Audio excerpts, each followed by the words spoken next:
Check, check. 1, 2, 3, 4. Let's go! Hey, welcome to Ballsy Uncut. I think this is 204, episode 204. Thanks to the sponsors, AGT Foods, and the Den on board for this. We're in the process of renewing the rest of our sponsors and getting some more. If you'd like to sponsor this podcast, which focuses its attention on mainly local sports and mainly football, but we do talk hockey. We are going to talk some curling today. Jolene Campbell, first time I've talked to her in an interview situation, actually in any situation, and it's a great interview. I hope you stick around and check it out. And the best form of flattery and promotion is word of mouth. So tell your friends about Ballsy Uncut. In our second year, or in my second year. I say our, like I have a big team behind me. I do have a great team, the Gerhardt Studio gang, Dean and Nicole, and of course, Leander. And I do have some good sponsors too, Mirat El Khatib and AGT Foods, and Paige and Chad over there at the Den where my son works out athletes. If you'd like to train receiver or DB athletes with Ethan Ball, check out the Den on their website or on their social media. Hit them up, and Ethan would be happy to help. I think he's going to start training some of the kids at Greenall School. All right, so let's get to football and some hockey too. First off, let's start with hockey. Ryan Nugent-Hopkins plays his 1,000th game with the Edmonton Oilers yesterday. Scores in the game, first goal of the game. Great player. By all accounts, a great guy. He's great in the community and a rarity in pro sports where he plays his entire career with one team. I hope he plays his entire career with the Oilers. I really do. And took a discount to stay with the Oilers and sign that long-term deal a couple of seasons ago. And if there's one guy that deserves a Stanley Cup, it's the OG of the Oilers, Ryan Nugent-Hopkins. So congratulations to him on a great career, and gets the silver stick from the team and then goes out with the hot stick and gets the ball rolling in their victory over the St. Louis Blues last night. All right, let's talk a little football now. The BC Lions GM, coming out of the winter meetings, had some interesting comments he gave to 3 Down Nation. Ryan Rigmaiden, who's going to, he's been on this show before, and I'm just lining up an interview for him to come on again. He's kind of ringing the alarm bells about the NIL money, the image and likeness money that the college players are getting, in particular the quarterbacks. And he's saying that it's going to be harder to get American quarterbacks up here, and maybe even some, skill position players when they get that kind of money. Like if you get $1 million or $2 million to play quarterback, and then you're done, are you going to come to Canada to play for $80,000 or $90,000 to start? Probably not, and that's before the exchange rate and taxed and everything like that. So living expenses. So he raises a good point, and I'm trying to get him on the show to talk about that. But now we need to flip it and look for something positive in this, and maybe we can focus on developing Canadian quarterbacks. I'm hoping that Elgersma, who's a Winnipeg draft pick and was drafted by the UFL, and his agent, I think it's Fred Weinrich.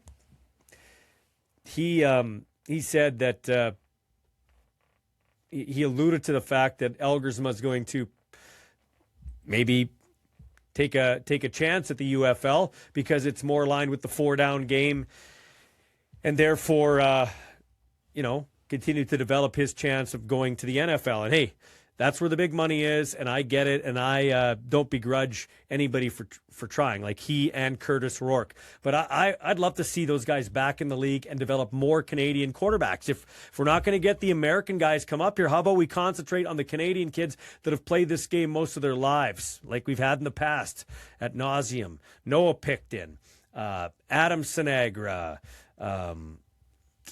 Andrew Buckley, Mason Nias, greatest Husky quarterback of all time. Like, imagine those guys slinging the rock around professionally in Canada. It's a chance for us to maybe scout a little more and concentrate on that. And there should be some incentives at the CFL level for having the Canadians quarterback.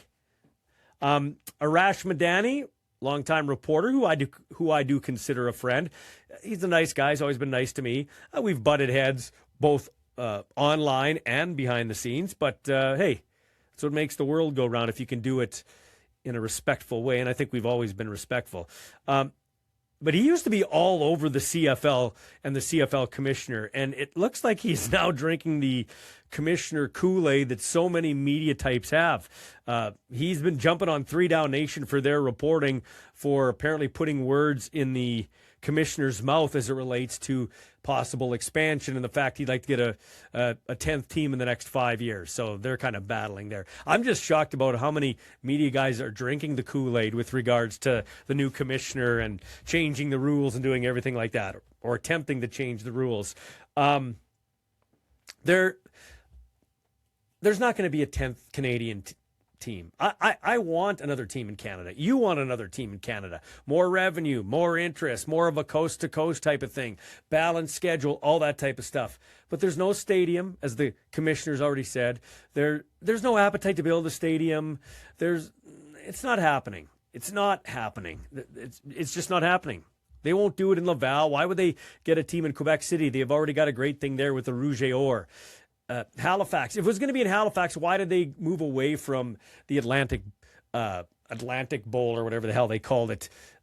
Atlantic. I was there twice. I even forget the name, but the Atlantic game that they had there. I don't see it happening. So we've been talking about it since the 80s, since I was about 8 years old. So I don't see it. Once again, the questions everybody needs to ask this commissioner: Stu, how are we making money with these rule changes? And Stu, what is modernizing the game? What do you mean? It's not Americanizing the game? Okay, then what are your rules? How do they modernize the game? To me, it's Americanizing the game. But tell us how it's going to make us money. If it makes us a lot of money, fine, go for it if you can keep the other rules intact. But I don't see it. He says he only has one one entity he's negotiating with for a TV deal. That's TSN. So that would tell me, unless they're going to give him the good guy Stu Johnston deal, a good guy deal, because he worked there and was running that sports network, and maybe that's why they hired him. Well, they did hire him to get a new TV deal. There's no doubt about it. But maybe they hired him because nobody else wants the TV rights, and so they're going to give good old Stu, a good guy deal. I don't know, but I tell you what, we don't have a new TV deal going into 2026. On the verge of, I don't know, displaying all these grandiose big changes. And, I mean, he comes out, he makes these changes, and now all of a sudden the 35-second play clock will be 20 seconds in the last 3 minutes. Oh, my gosh. Come on. Just keep it 20 seconds. And some of these guys, media types, other people that have been in the league before, saying that they're okay with the potential of kneeling down and ending the game like the Americans. Come on. What are we doing here? Crazy. Speaking of the American game, though, couple of points from this weekend as the NFL Final Four is set. The AFC Championship game will be the Denver Broncos, who, unfortunately, sports can be so cruel. Bo Nix out with a broken bone in his right ankle, so he's done for the year. It'll be Jared Stidham's team against Drake May and the New England Patriots. May, I think he coughed the ball up. He had 4 fumbles, 2 he lost, but threw 3 touchdown passes, and the Patriots beat the Texans. So the Patriots go to their record-tying 16th AFC Championship game. They're already installed by Vegas as 4.5-point favorites right now as I talk today. I'd agree with that. No Knicks, no chance for Denver. It'll be the greatest coaching job ever by a coach if Sean Payton can get them to the Super Bowl. And on the NFC side, the Rams survived. The Bears survived. Some heroics from Caleb Williams, who at this point in his career is good enough to keep both teams in the game. Heroic in the fact that touchdown pass at the end of regulation time to Cole Kmet in the is it Cole Kmet in the back of the end zone there, the tight end, number 85, as it was 4th down and 4 yards to go, and he's scrambling and he backpedals faster than the defense can catch him, and a fadeaway like Steph Curry 3-pointer throws it to the from television right to left in the near side corner end zone. Nice over the shoulder catch. And, looked like Chicago comeback kids, Cardiac Bears would come back and win the game. But in overtime, Williams throws his third interception, and the Rams with Harrison Mevis, the bulky, fat kicker. They call him not Dicker the kicker, but the Chargers in LA have Dicker the kicker. They're calling this guy Thicker the kicker because he's a chunky guy. Looks like a Sebastian Janikowski at the end of his career. Actually, through all of the former Raiders' career. But this guy's right-footed. He boots it through from 42. So we get a NFC West an NFC West battle for the NFC Championship. The Rams in Seattle to take on the Seahawks. That should be a good one. Can Sam Darnold get over the hump, realize his potential coming out of USC, or does Matthew Stafford beat another USC alum in back-to-back weeks? Matthew Stafford and Sean McVay and the Rams against the Seahawks. I'm kind of getting sour on the NFL. The officials are horrible. Like, you miss the big controversy in overtime, pass interference, no pass interference, Bills and the Broncos. Every day of the week and twice on Sunday, that's a catch by the Bills, but they said he didn't complete possession, even though he had the ball in his hands and his knee on the ground. But rolling over him, was that Cooks he threw it to? Rolling over was the Denver defender, and he comes away with the ball, rips it out. So they say it's an interception. Then one good pass interference call and one bogus pass interference call, and the Bills get hosed and lose. So, but then you watch other games like that Rams-Bears game. Similar situation. Ram guy catches the ball, Bear guy rips it out, but they say he's down by contact. Like, same type of thing. So what is it? These NFL there are too many rules, and for the money they get paid, they don't do nearly as good a job as they should. Like I've said for many, many years, the CFL refs, they have their challenges too, there's no doubt, but dollars for dollars, training for training, CFL refs are way better. NFL, I think the NFL has the worst officiating in all of pro sports, to be quite honest with you. All right, coming up, we have got a chat with Jolene Campbell, who's going to represent Saskatchewan at the Scotties in Mississauga, Ontario. She skipped the team 10 years ago for the first time, and she's back 10 years later skipping a squad. They'll have their big send-off on Tuesday at the Highland Curling Club. You can go down and cheer on Jolene and her foursome as they get ready to go to Mississauga. So we'll hear from her, and we're also going to hear from Carter Hall. He's our Athlete of the Week. He is from Winston Knoll, but he plays out in the BCFC with the Prince George Kodiaks, and their team president is Craig Briere, former Regina Ram. So we've got some local ties out there with the player, with the president, and other guys on that team. Jamie Borm, I met him at the Selects tournament, which was another great success last weekend in Moose Jaw. Borm, the former Rider punter, is the head coach of that football team. This is Ballsy Uncut. Athletes aren't built during the season, they're built here in the off-season, where real progress happens. At the Den Sports Performance and Agility Center, they don't just train, they develop. For athletes ages 13 to 17, they offer team packages and individual group training with up to 5 weekly sessions of your choice of dryland or strength-focused work. Every program blends strength, agility, balance, mobility, speed, and recovery with a focus on durability that most programs overlook. Because showing up on game day means staying strong all season. Every session is coached by a certified speed and strength specialist and focused on long-term athletic success, not quick fixes. Flexible programming, real results. The Den Sports Performance and Agility Center is where serious athletes level up. Book your spot now at thedenyqr.ca. Third year with the Prince George Kodiaks. Time flies. Oh, yeah. Yeah. You dressed in all 10 last year? Yeah, that's right, yeah. Yeah, so tell us about the season. How did it go for you and for the team? Well, for the team, it was better this season than my rookie season. I think this year we kind of put ourselves on the map, made playoffs for the first time in franchise history, so that's good. Myself, though, ended up being a starter around that week 3, week 4 mark. I kind of busted my butt, I guess, in practice.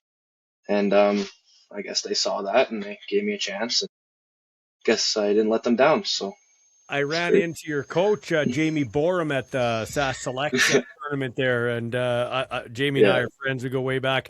What's he like for a head coach? not soft, I can tell you that. But he cares. So that's something I like to see in a coach. And he's brutally honest. Like if you mess up, he'll tell you. If you do good, he'll tell you. You just don't want to get on his bad side, or else you're gonna be running. So How, do- how, how does that play with the younger generation of kids? it's a little bit eye-opening at first, but they adapt pretty well. Like my rookie season, I never had a coach like that, so but I adapted pretty well, and a lot of the guys are used to it, so they kind of give you a warning. What what was it like? Or I guess that's not the right way to put it. How do you go from Winston Knoll? By the way, Carter Hall is my athlete of the week. So how do you go from Winston Knoll to end up in BC junior football? So obviously played my senior season. I played 3 seasons going throughout my high school. I was looking for an opportunity, and Coach Borum, he DM'd me on Instagram, and he was like, "Do you want to play post-secondary football?" And I said, "Of course," because football only lasts like this much in your life. So Yeah. decided to go out to spring camp and fell in love with it. So yeah, no, and then I signed the LOI, and now we're here. So you don't go to school, you work, right? Yeah, I work. So what do you do when you're not playing football in Prince George? I've worked at a hot tub place installing hot tubs, and then get together with some of the guys for supper or whatever on our days off. Mm, Usually after a game, me and a few of the D line, we like to go out for supper at the day after and kind of talk yeah. about what happened and Yeah. just talk about each other. What do Just you get to like know each best? other. What do you like best about junior football? When I played, I liked it because it was a working man's league, meaning that you could go to school, and more guys go to school now than before playing junior football. But you could also just be a worker and play football. Yeah, I like the option. Like you're not stuck in classes you're not sure of or whatever. It gives you a few paths you want to take. You can take school and be on a junior team, where with university you're kind of set for a class, right? So I like just the versatility of it, and Yeah. everyone there is in the same interest as you, so you fit in nice. So you got a playoff run, and so something to build on here. What's a Yeah, realistic goal for your team this year? well, I think every year the goal is to get the championship, but Yeah. we wanted to be dominant this past season, and we started the season a little bit slow, and then our Langley game's kind of where we kind of turned the table there. So it was good to see. It was good to be a part of, and it was good to be a part of that first, you know, we're a team season. So Yeah. So Craig Briere, former Regina Ram, is the team yeah, president. He's the guy that's yeah, the big guy off the field. What's the atmosphere like? You guys win. People come to the games. Like what's it like in PG for the football? man, it is amazing. Like win or lose, it's always packed. Like my rookie season, we didn't have the best record, but didn't matter to the fans. They just love coming out, and you wear some PG out at the mall or whatever, you get recognized, and that's what I love about it. And they're always loud, they're crazy. Like half the time when we're on the road, it's more of our fans in the stands than the home team's fans, which is nice to see. And you feel like a CFL player when you're not in the CFL is kind of how I like to put it. So Yeah, that's a good way to put it. Is there like yeah, tailgating? Is there partying before the game? Like what do people show up and really get into the game? a little bit. I wouldn't say more so tailgating, but people show up about an hour early, 2 hours early, and they're loud even in warm ups. So it's nice to be a part of that and have them What's cheering you on. what's the atmosphere and what's the atmosphere like across the BCFC and the quality of football too? The atmosphere, no matter where we are, it's always loud. Um, some are more hostile than others, but it's always good to it's a good feeling to come into the other team's house and put a good licking on them and proving their fans wrong. So What's your favorite place to play in besides Prince George? Like, what's your favorite environment to go into? anywhere on the island, either if that's Nanaimo or Victoria, because I love the trip down there. Yeah. You get 13 hours bus ride.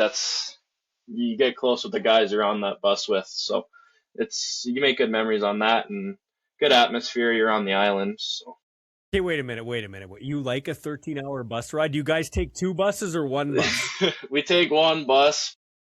Like there's ups and downs. After the game, when we drive straight back, no breaks, it's a little bit rough. But the ride there, you drive out the day before. So the Yeah, ferry is always cool. I I remember playing now way back in the day. Like I'm way older than you, but back in the day we took 1 bus, and if you got injured, like if you were nicked up, some guys lay on the floor, and if you wanted to go to the Oh bathroom, yeah. you had to climb on the seats to get over the guys. Is that kind of how it is still? Well, rule is no number twos on the bus, no matter how bad you have to go. So, number one if it's truly necessary. But yeah, we got guys making beds in between the seats there, and if you're injured, you're a priority, so you get your own seat. Wow, We that's kind of sort it out that way. are you a leader on the team? Like, are you a captain, or do you think you'll move into that direction this year? Is that kind of what you want to do off the field, like be a leader? Yeah, I wouldn't say I'm there yet. I'm definitely going into my 3rd year, so I think that's a role I need to take on. I'd say some guys look up to me, but we kind of had our set captains and stuff Yeah, going into last season, and yeah. everyone respected that, and I'm always going to respect that. So What number are you, and what's your people watching online because they can do that? What number are you, and what's your goal for this year individually? What do you hope to accomplish this year? Because you set your own goals, which helps the team in turn. hmm well, I'm number 59. My goals is get as most dominant on the inside as I can, whether that's hold the guy in my gap and keep gap contain, or go up for the pass rush and get the sack and get as many of them as possible, obviously. But Yeah. that's kind of my goals: is do my job, do it right, and the rest will follow. Is there anybody you try to emulate at the CFL or NFL level, being that you're an interior D lineman? Micah Johnson, man, Yeah. best to ever do it. One of them. Yeah, So I heard you train with Tanner Schmeckel too from the Winnipeg Blue Bombers Regina kid. yeah, that's right. Yeah, me and him started training last season, like beginning of last season. So he helped out a lot, that's for sure. Like, don't think I would have done as good as I did or even started without him. So Yeah. big thanks to him. Is that a goal of yours to play in the CFL and maybe follow in the footsteps of like a Tanner Schmeckel, that type of thing? Yeah. Oh yeah, 100%. Like I said, football only lasts a small bit of your life, so I want to play this game as much as possible. Whether What? that's CFL Yeah. or you know, God willing, or NFL, even right? Who knows? Yeah. yeah, exactly. Even more, CFL even more than that. That's the goal. But Do you watch CFL football? Like, are you a big CFL football fan? A lot of guys I'm your a, age tend to watch NFL more, but I'm the opposite. I love CFL. I prefer watching CFL over NFL. I still watch NFL, but I'm not as into it as CFL. that's I just pretty. love the rules and stuff like that, and a little bit mad that they're changing. Oh yeah, I'm a lot mad they're changing, but But yeah, it's stupid. that's a story. It is stupid. It's a bunch Yeah. of bean counters that never played the game change it. Well, I can't necessarily say that because some of the team presidents have played the game before at a high level, but I just don't get the whole. I don't know why we're messing with it. That's the secret No. sauce. That's the game we grew up with, and that's the game we enjoy watching or playing.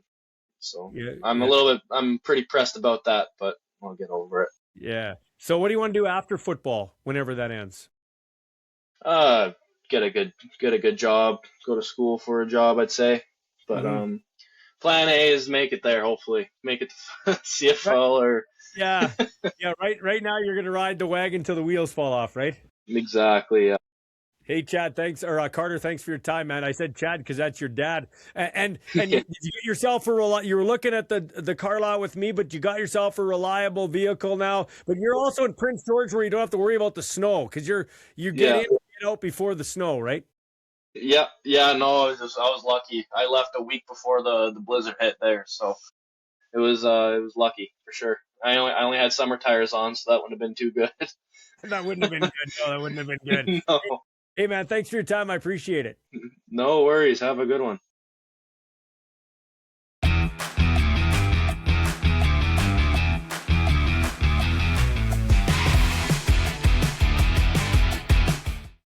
All right, I'm catching her just before a nap. So how long do you nap for? How long do you nap for before work? Oh gosh. I mean, it just depends. I have like a short night tonight, but I also had a very short sleep last night, so I'll try and get like a couple hours in, but I mean, I have three kids and there's a lot going on, so hope for 2 hours. Yeah, no kidding.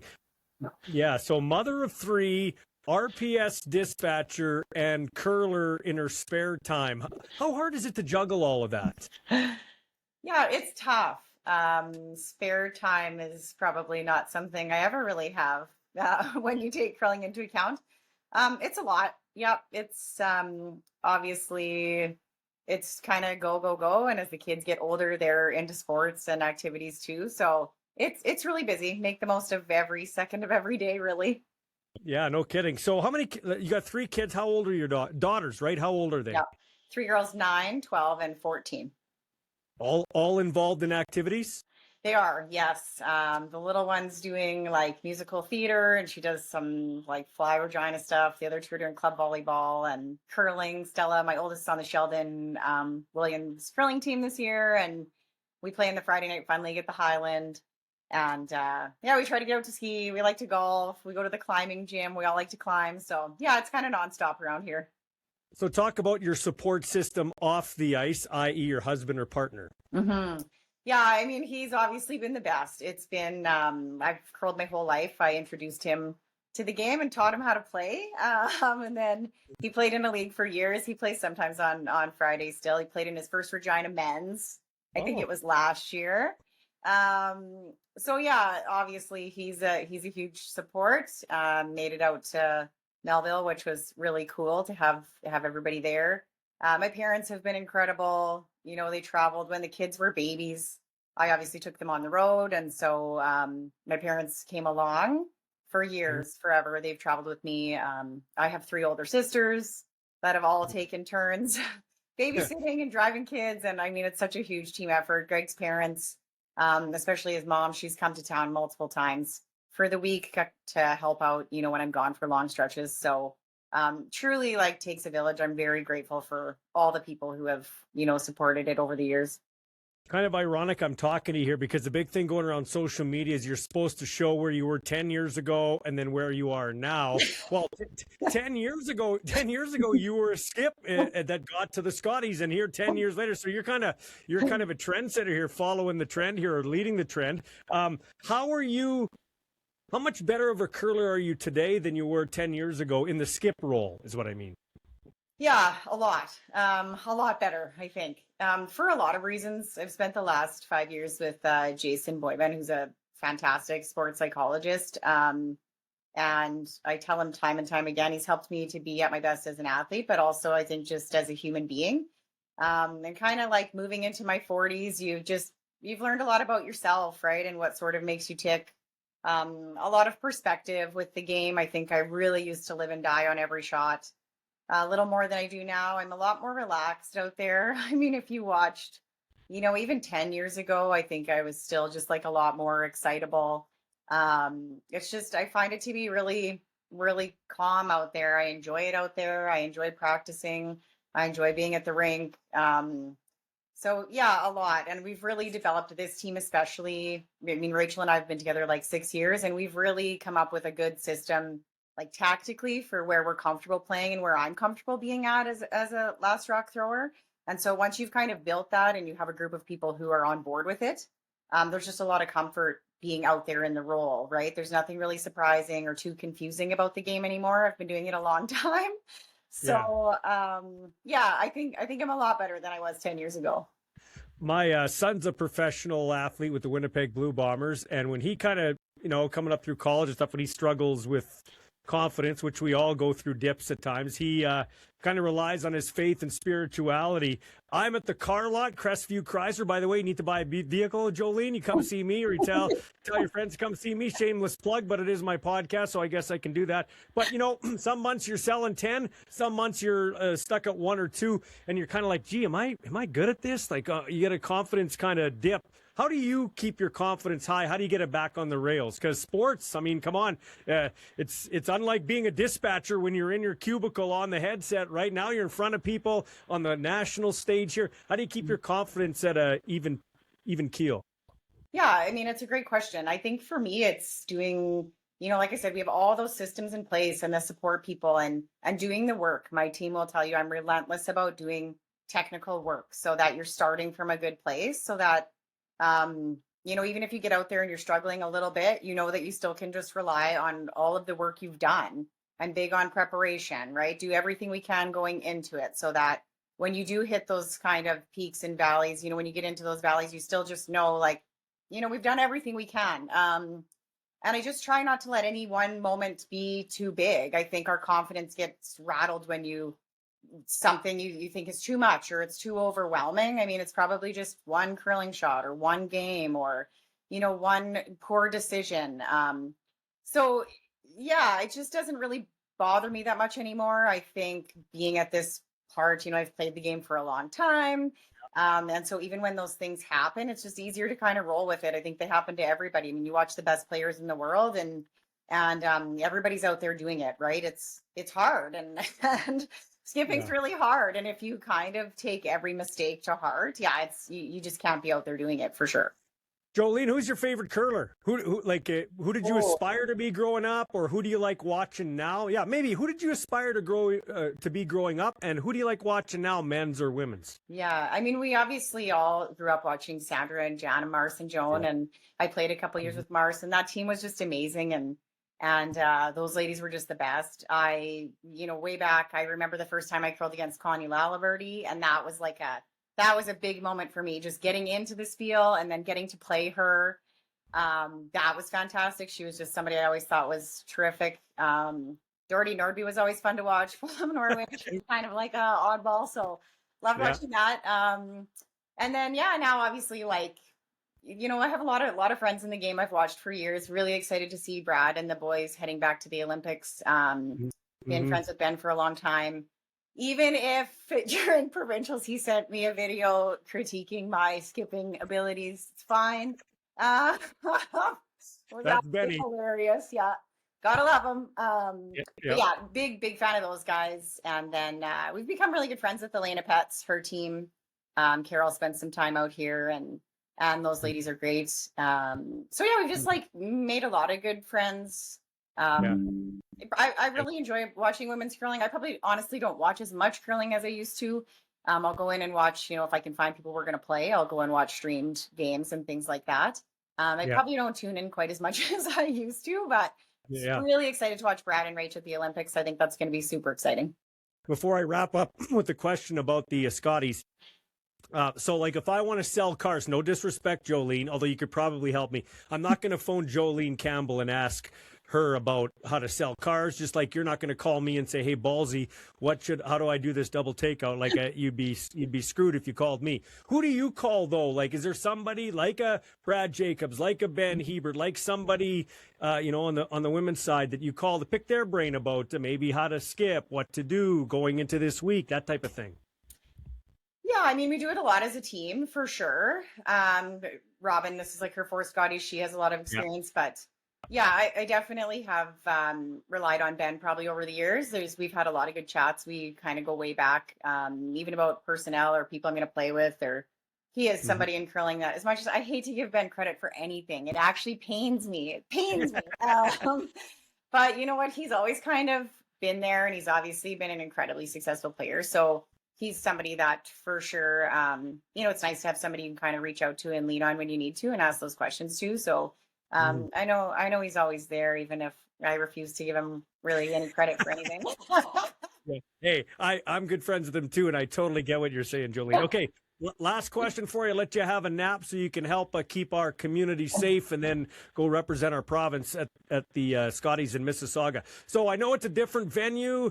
Ice is never the same, like from Melville to Calgary to Mississauga. But being a skip 10 years later, what kind of intel personally can you use differently, going into a week like this, how you might know how to attack it differently than maybe what you did 10 years ago?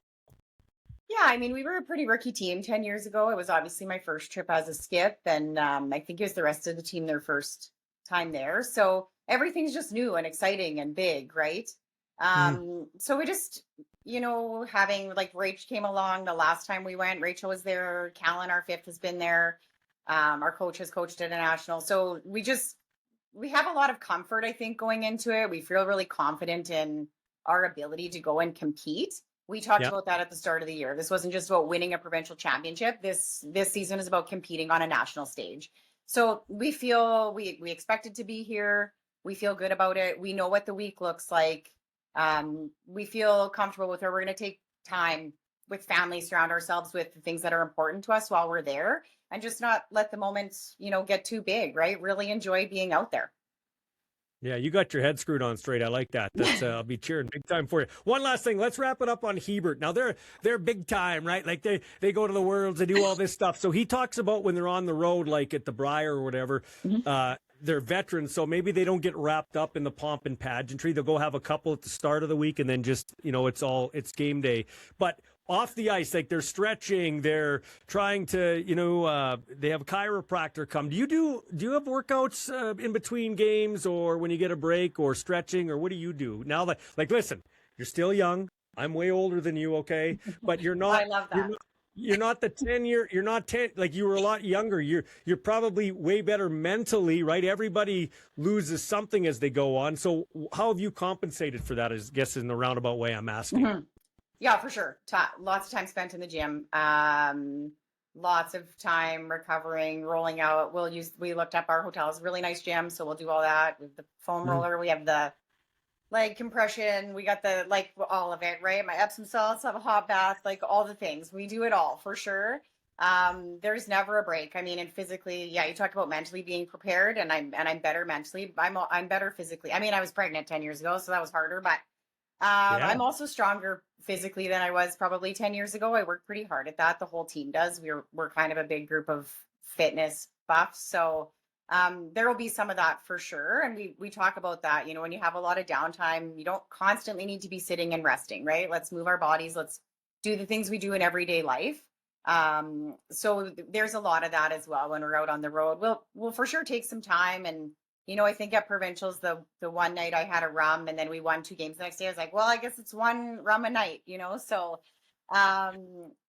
you know what, we'll take those moments and maybe have a glass of wine with the family, but for sure we know what it takes, right? Like our meals are very planned out, our activities are very planned out, our recovery is very planned out. We're doing, like I said, it's just no stone left unturned. We don't want to look back and be like, what if we would have done it this way, right? And we've learned so many things. Last year we lost the provincial final, and we took some things about that day, right? And the approach to that day. And this year we approached it very differently. I spent the whole morning with my kids. That was really good for me. It really got me in a good place to go out and just fun and free and enjoy it. So, you learn as you go, and you do the things that really work for you and help you put your best foot forward on the ice. Okay, so I'm smiling at the end here. I want to slide one more in here. That's right. You're pregnant the first time around, and that's what men don't have to worry about that when they're curling, right? So that's something that you have for a challenge. And then I'm thinking of you said Epsom salts bath.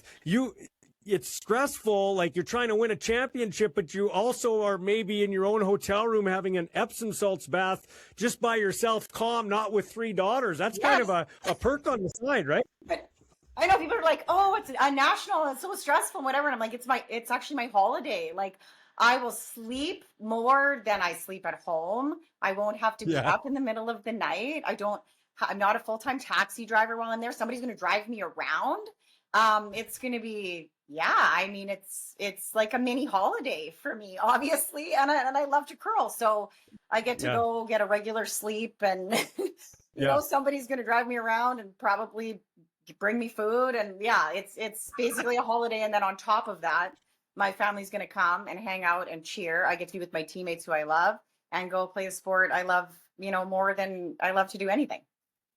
Man, this was one of the, this was one of the best interviews I've had in a long time. I really appreciate it. I'll be cheering for you starting January 23rd. And kudos to the Highland too. I guess they gave you a nice send off too, which is good, right? Yeah, Tuesday night, big send off. So it'll be a lot of fun. Awesome. Thanks. Take care. Yeah, thank you.